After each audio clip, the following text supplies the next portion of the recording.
വാർത്തകളിലേക്ക് കടന്നാൽ ട്രംപിന്റെ ഭീഷണിക്ക് ശക്തമായ മറുപടി നൽകി ഇന്ത്യ. രാജ്യത്തിന്റെ ദേശീയ സുരക്ഷയും സാമ്പത്തിക ഭദ്രതയും ഉറപ്പാക്കാൻ ഏതറ്റം വരെയും പോകുമെന്ന് വിദേശകാര്യ മന്ത്രാലയം. അമേരിക്കയും യൂറോപ്യൻ യൂണിയനും റഷ്യയുമായി വ്യാപാര ബന്ധം തുടരുന്നുവെന്നും ഇരട്ടത്താപ്പ് അംഗീകരിക്കാനാകില്ലെന്നും ഇന്ത്യ ആഞ്ഞടിച്ചു. ട്രംപിന്റെ താരിഫ് പ്രഖ്യാപനത്തിന് ശേഷം ആദ്യമായാണ് ഇന്ത്യ പരസ്യപ്പോരിന് തയ്യാറാകുന്നത്. അജയ് സുധാ ബിജു കൂടുതൽ വിവരങ്ങളുമായി ചേരുകയാണ്. Ajay, good morning. ഈ ട്രംപും യൂറോപ്യൻ യൂണിയനും ഇന്ത്യ ഇത്തരത്തിൽ ഊഷ്മളമായ ഒരു വ്യാപാര ബന്ധം റഷ്യയുമായി തുടരുന്നതിൽ വലിയ പ്രതിഷേധം, ഭീഷണിയും ഒക്കെ ഉയർത്തിയിരുന്ന ഒരു സാഹചര്യം ഉണ്ടായിരുന്നു. അതായത് റഷ്യയുമായി വ്യാപാര ബന്ധം തുടരുന്നതിലൂടെ യുക്രൈനിലെ ജനതയോട് നീതികേട് കാട്ടുകയാണ് ഇന്ത്യ എന്ന തരത്തിലായിരുന്നു അവരുടെ ഭാഗത്തു നിന്നുള്ള പരാമർശങ്ങളും. അത് തുടരുകയാണെന്നുണ്ടെങ്കിൽ ശക്തമായ നടപടി ഉണ്ടാകുമെന്നുള്ള ഭീഷണിയും ഉണ്ടായിരുന്നു. എന്തായാലും അതിന് ശക്തമായ മറുപടി ഇപ്പോൾ ഇന്ത്യ നൽകിയിരിക്കുകയാണ്. അമേരിക്കയ്ക്കും യൂറോപ്യൻ യൂണിയനും ഒക്കെ വ്യാപാര ബന്ധം തുടരാമെങ്കിൽ ഇന്ത്യക്ക് എന്തുകൊണ്ടായിക്കൂടാ?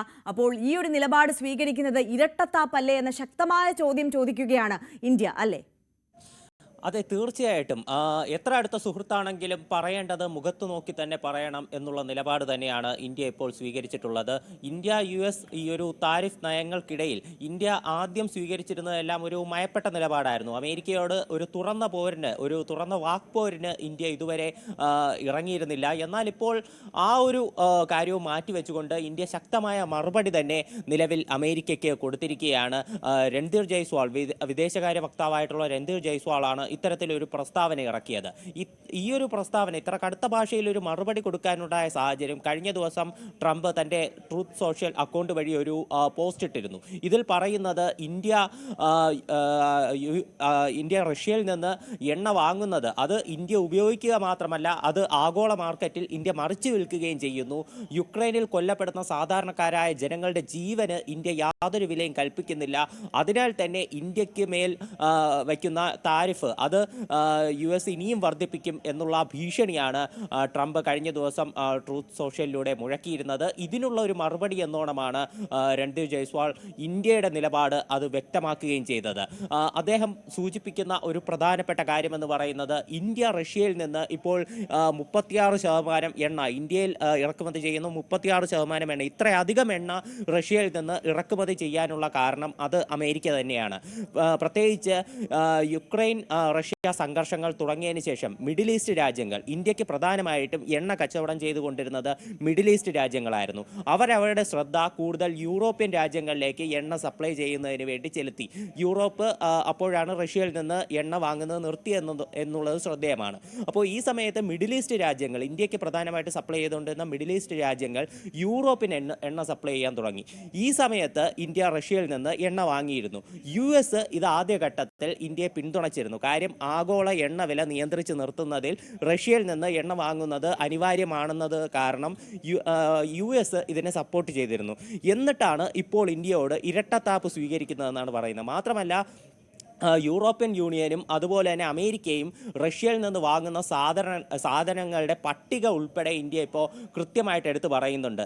ഇപ്പോൾ യൂറോപ്യൻ യൂണിയൻ്റെ ഇപ്പോൾ റഷ്യയുമായിട്ടുള്ള ബിസിനസ് നോക്കുകയാണെങ്കിൽ 2024 മാത്രം അവർ 64.5 ബില്യൺ യൂറോയുടെ ബിസിനസ് റഷ്യയുമായിട്ട് നടത്തിയിരുന്നു യൂറോപ്യൻ യൂണിയൻ. ഇത് 2023 17.2 ബില്യൻ്റെതായിരുന്നു. എന്നാൽ 2024 ആയപ്പോൾ ഇത് ഇരട്ടിയായി. അതായത് സംഘർഷങ്ങൾക്ക് ശേഷം ഇത് ഓരോ വർഷവും വർദ്ധിച്ചുകൊണ്ടിരിക്കുകയാണ് എന്ന് കാണാൻ പറ്റും. യുക്രൈൻ റഷ്യ സംഘർഷം തുടങ്ങി 2022 ശേഷം ഇത് പിന്നെയും വർദ്ധിച്ചുകൊണ്ടിരിക്കുകയാണ്. ഇതുൾപ്പെടെ ഇന്ത്യ ചൂണ്ടിക്കാട്ടുന്നുണ്ട്. അതുപോലെ തന്നെ യൂറോപ്യൻ യൂണിയൻ അത് റഷ്യയിൽ നിന്ന് ഇപ്പോഴും ഊർജ്ജ ഇറക്കുമതി നടത്തുന്നുണ്ട്. അത് ക്രൂഡ് ഓയിൽ അല്ല, പകരം LNGയുടെ ഇറക്കുമതിയാണ് ഇപ്പോൾ റഷ്യയിൽ നിന്ന് നടത്തുന്നത്.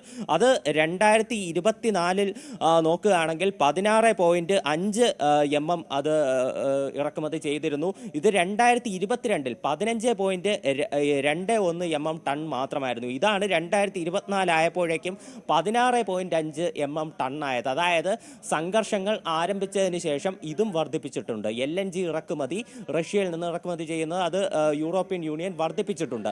ഊർജ്ജ ഇറക്കുമതി ഇറക്കുമതിയും അതുപോലെ തന്നെ മൊത്ത സാധനങ്ങളുടെ ഇറക്കുമതി ഉൾപ്പെടെ ഇപ്പോൾ വർദ്ധിച്ചുകൊണ്ടിരിക്കുന്ന കാഴ്ച കാണാൻ സാധിക്കും. അതുപോലെ തന്നെ ഇത് മാത്രമല്ല, ഈ LNG ഇറക്കുമതി മാത്രമല്ല, മറ്റ് വളങ്ങൾ, കെമിക്കലുകൾ, അതുപോലെ തന്നെ മറ്റ് ഈ മൈനിങ് ഉൽപ്പന്നങ്ങൾ, പിന്നെ ഇരുമ്പ്, സ്റ്റീൽ പോലെയുള്ള കാര്യങ്ങൾ, പിന്നെ മറ്റ് മെഷീനുകൾ, പിന്നെ ട്രാൻസ്പോർട്ട് ഉപകരണങ്ങൾ, ഇതെല്ലാം യൂറോപ്യൻ യൂണിയനിൽ നിന്ന് ഇപ്പോൾ യൂറോപ്യൻ യൂണിയൻ റഷ്യയിൽ നിന്ന് ഇറക്കുമതി ചെയ്യുന്നുണ്ട്. അമേരിക്കയും ഒട്ടും പിന്നിലല്ല എന്നുള്ളതാണ് രൺദീപ് ജയ്സ്വാൾ ചൂണ്ടിക്കാട്ടുന്ന പ്രധാനപ്പെട്ട കാര്യം. അമേരിക്കയും ഇപ്പോൾ അവരുടെ ആണവ ആവശ്യങ്ങൾക്ക് വേണ്ടിയിട്ടുള്ള യുറേനിയം ഹെക്സാഫ്ലൂറൈഡ് അത് റഷ്യയിൽ നിന്നാണ് വൻതോതിൽ ഇറക്കുമതി ചെയ്തുകൊണ്ടിരിക്കുന്നത്.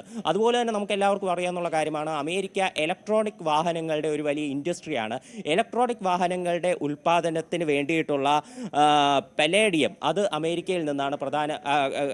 റഷ്യയിൽ നിന്നാണ് പ്രധാനമായിട്ടും ഇറക്കുമതി ചെയ്യുന്നത്. അതുപോലെ തന്നെ യൂറോപ്യൻ യൂണിയന് സമാനമായിട്ട് വളങ്ങളും അതുപോലെ തന്നെ മറ്റ് കെമിക്കലുകളും ഉൾപ്പെടെ അമേരിക്ക റഷ്യയിൽ നിന്ന് ഇമ്പോർട്ട് ചെയ്യുന്നുണ്ട്. ഇത്രയധികം വ്യാപാരം അമേരിക്കയും യൂറോപ്യൻ യൂണിയനും റഷ്യയുമായി ഇപ്പോഴും നടത്തിക്കൊണ്ടിരിക്കുന്നു. അപ്പോൾ അതേസമയമാണ് അതും ഇന്ത്യ നടത്തുന്നതിനേക്കാൾ കൂടുതൽ തുകയിൽ റഷ്യയുമായി വ്യാപാരം നടത്തുന്നു. അപ്പോൾ ഈ സാഹചര്യത്തിൽ ഇന്ത്യയെ മാത്രം എന്തിനാണ് കുറ്റപ്പെടുത്തുന്നത് എന്നുള്ള ചോദ്യമാണ് അമേരിക്കയോടും അതുപോലെ യൂറോപ്യൻ യൂണിയനോടും ചോദിക്കുന്നത്. ഇന്ത്യ അതിൻ്റെ ദേശീയ താല്പര്യങ്ങൾ സംരക്ഷിക്കുന്നതിനും അതുപോലെ തന്നെ സാമ്പത്തിക ഭദ്രതയ്ക്കും വേണ്ടി ഏതറ്റം വരെയും പോകും എന്ന് പറഞ്ഞുകൊണ്ടാണ് രൺദീപ് ജയ്സ്വാൾ ഈ ഒരു മുന്നറിയിപ്പ് അത് നിർത്തുന്നത്. തീർച്ചയായും. അജയ് സുധാ ബിജുവാണ് വിശദാംശങ്ങളുമായി ചേർന്നത്. നമുക്ക് മടങ്ങിയെത്താം.